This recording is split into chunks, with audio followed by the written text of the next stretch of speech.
Hello, I am Professor Kino, and welcome to my Office of Cinematic Antiquity. Today we'll be talking about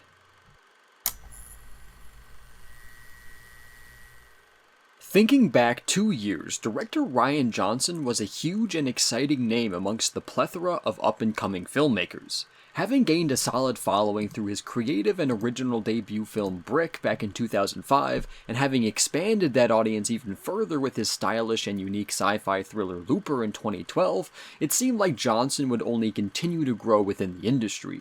So when he landed a job as the director of one of Star Wars' latest trilogy's primary episodes, Episode 8, it wasn't a surprise to his fans, and it only built excitement for the project. However, when Episode 8 The Last Jedi hit theaters at the end of 2017, it became one of the most controversial films in history. While critics universally heralded the film as a necessary pivot in the Star Wars saga, Star Wars fans quickly became divided. And while I could get into the minutiae of the whole ongoing controversy, that would take way too long, and it is a topic that has been covered countless times over the past 2 years.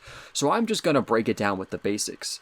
Johnson, with the intention of fixing the complaint of Episode 7 being too much of a rehash of the original Star Wars trilogy, decided to try to subvert everything that we have come to expect in a Star Wars story.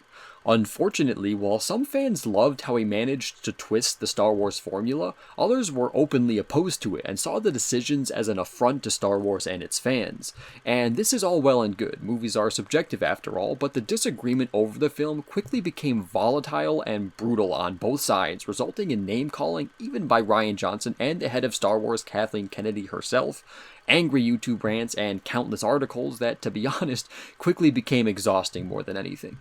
Personally, if you care, I fell somewhere in the middle of the spectrum, but higher up on the loving side of it. I like some parts of the film a lot, and thought others were merely good or fine. But despite this controversy, Johnson was eventually signed on to be the mind behind a new and original Star Wars trilogy, much to either the joy or anger of the various Star Wars fans around the world. However, since putting together a whole new trilogy is a long undertaking, Johnson decided to move forward with a much smaller passion project in the meantime, one that is far removed from Star Wars and sci-fi in general, a whodunit murder mystery called Knives Out.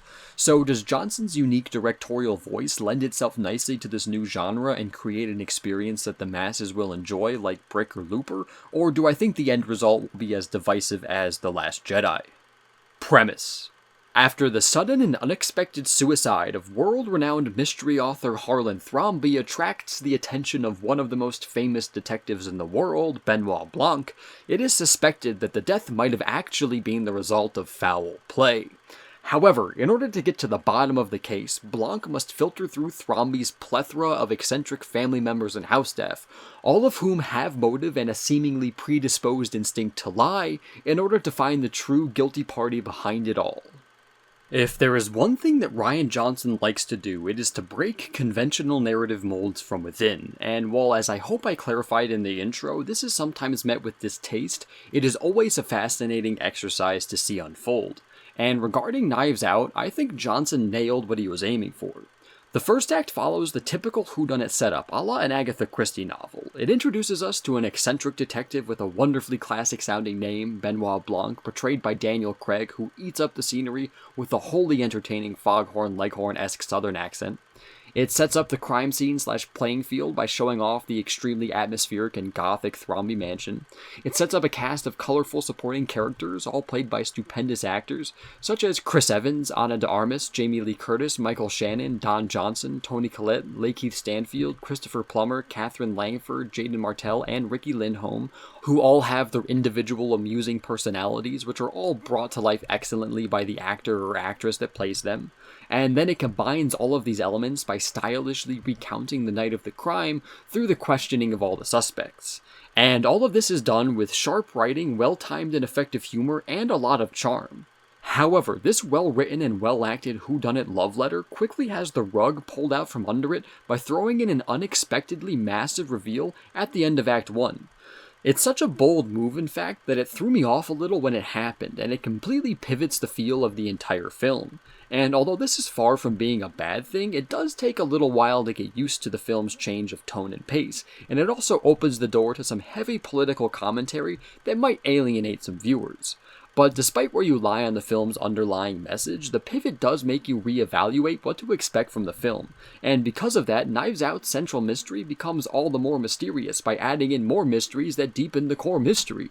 Or as Benoit Blanc playfully says in the film, the whole plot ends up being like trying to find the central donut hole to fill in the donut just to realize that it is all part of a bigger donut with a bigger hole. And this can all get a little confusing, in the good mystery way that is, because not only does it make you question everything that was revealed to you beforehand, but it makes you miss in what other whodunit films would be seen as big clues because you are so disoriented coming into Act 2. But as all good mysteries do, Knives Out's plot points all come together in the end for a fun and classic final reveal, even if it isn't nearly as subversive as the rest of the film.